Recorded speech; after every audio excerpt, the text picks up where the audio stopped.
en el tiempo de Jesús, había un rey en Israel, era un rey judío. Esa era una técnica que se usó por muchos pueblos imperialistas de la antigüedad y de la contemporaneidad también, al sojuzgar un pueblo. La maniobra consistía en lo siguiente. El imperio que realmente tenía y ejercía con brutalidad el poder sobre Jerusalén, sobre Palestina, era el imperio romano. Pero, como ese lugar era una de las provincias del imperio romano, provincia, la palabra provincia viene del latín provincere, que quiere decir primeramente vencidas, es decir, una zona con su propia cultura y límites y soberanía, etcétera, era dominado por la guerra del Imperio Romano. Una vez dominada, pasaba a ser provincia y entonces una maniobra que hacían en muchos de esos pueblos era permitirles nombrar un rey y dejarlos que hagan sus cositas, hagan su fiesta religiosa y eso, celebren el Día de la Independencia si querían, sin problema, mientras que pagaran los impuestos y no se rebelaran contra el imperio romano. El imperio romano se extendió tanto que ahí nació el dicho, todos los caminos conducen a Roma, porque habían hecho una red de caminos para llegar fácilmente a todos los lugares del imperio que eran verdaderamente admirables. En el tiempo posterior a Jesús, llegó el imperio romano a Inglaterra, escúchame, a Inglaterra todavía hay edificios hechos por los romanos en Inglaterra. Y bueno, fue sorprendente. En medio de ese imperio estaban los pobres judíos, algunos tratando de mantener el poco orgullo que les quedaba de ser sometidos a Roma, en decir nosotros, como le dijeron a Jesús, ¿no? Nosotros nunca hemos sido sometidos por ninguna nación y eran parte del imperio romano. A lo que voy es, ese rey que les permitían tener tenía que ser un rey tipo chupamedia, es decir, un rey que estuviera todo el tiempo a disposición absoluta del imperio romano. Si no sabe lo que hacían, lo cambiaban por otro, así de fácil. Por eso es que Herodes tenía miedo cuando los magos le trajeron la idea de que había nacido el rey de Israel, porque él no era de la familia de David, pero podía haber por ahí en algún pueblo, como realmente ocurrió, naciendo un pequeño que sí era de la familia de David y que sí iba a ser el rey de Israel, y que entonces se le complicaba a él el puestito que había conseguido. Por una vez que logro ser rey, decía Herodes, ahora me vienen estos a molestar, me vienen a hinchar la paciencia. Y entonces se le ocurrió una idea como, por ejemplo, matar todos los menores de 2 años, pedirle a los reyes que entren también en el tongo ese de averigüemos quién es, matémoslo y solucionado el problema, y ese tipo de maniobras que la política, no digo todas las políticas, pero en el mundo político se usa frecuentemente. A esta persona vos le decís, yo te doy 10 lucas y vos votame esta ley, y muchas personas dicen, y yo por 10 lucas te voto lo que vos quieras, papá.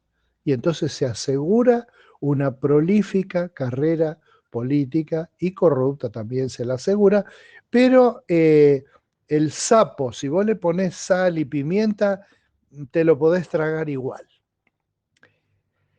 Hay en el Nuevo Testamento, en toda la Biblia, pero en el Nuevo Testamento específicamente, esta idea que traigo hoy para compartirte, para que después de hablar de todas estas porquerías, de la corrupción y de las venganzas políticas y de los errores históricos que se pueden cometer, como mi hermano Alberto, no, sonó parecido, pero no, tuvo una vez.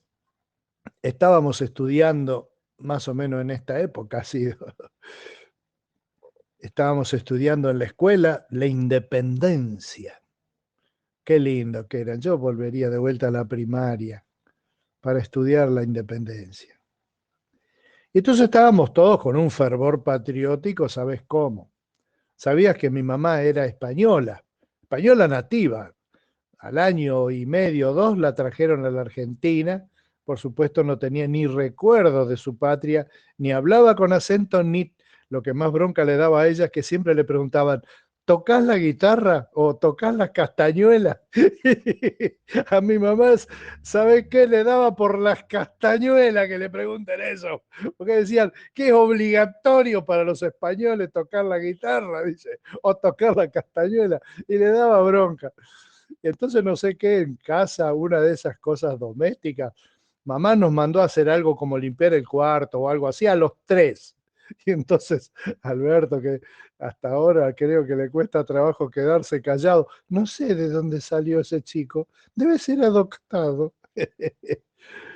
Se dio vuelta y le dijo a mamá todo enojado, lo que pasa que ustedes los realistas les da rabia que nosotros los echamos de la Argentina, dice.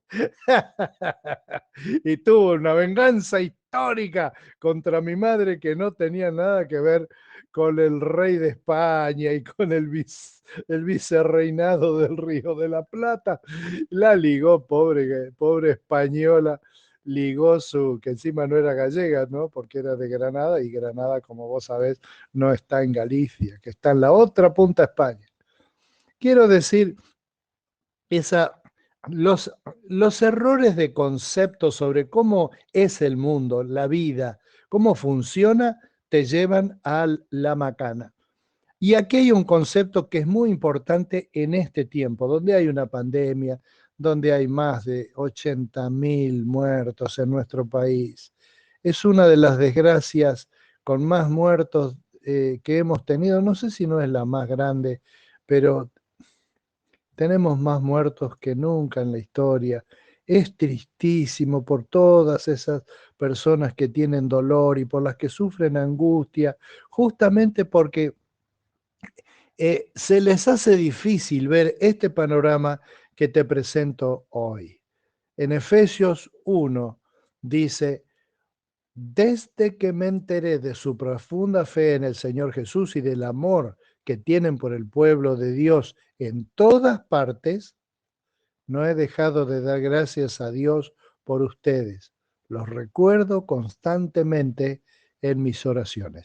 Y le pido a Dios, el glorioso Padre de nuestro Señor Jesucristo, que les dé sabiduría espiritual y percepción para que crezcan en el conocimiento de Dios. Pido que les inunde de luz el corazón, para que puedan entender la esperanza segura que Él ha dado a los que llamó, es decir, su pueblo santo, quienes son su rica y gloriosa herencia. También pido en oración que entiendan la increíble grandeza del poder de Dios para nosotros, los que creemos en Él.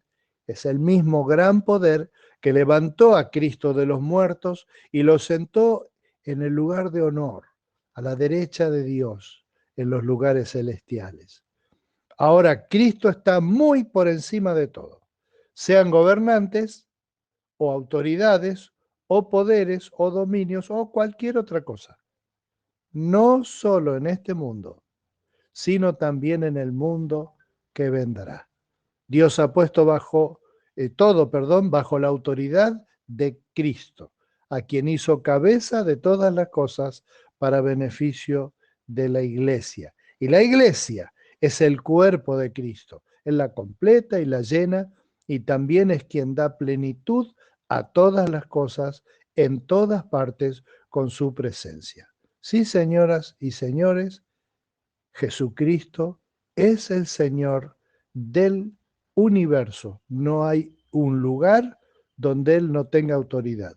Hay gente que lo desobedece, pero eso es temporal, porque viene el momento cuando Cristo va a poner todas las perlas ensartadas en el mismo collar, que ahora están desparramadas, pero que van a hacer un collar, que va a poner todos los patitos en fila de los que no lo tienen hoy. Que Dios te bendiga y tengas un día con perspectiva universal hoy.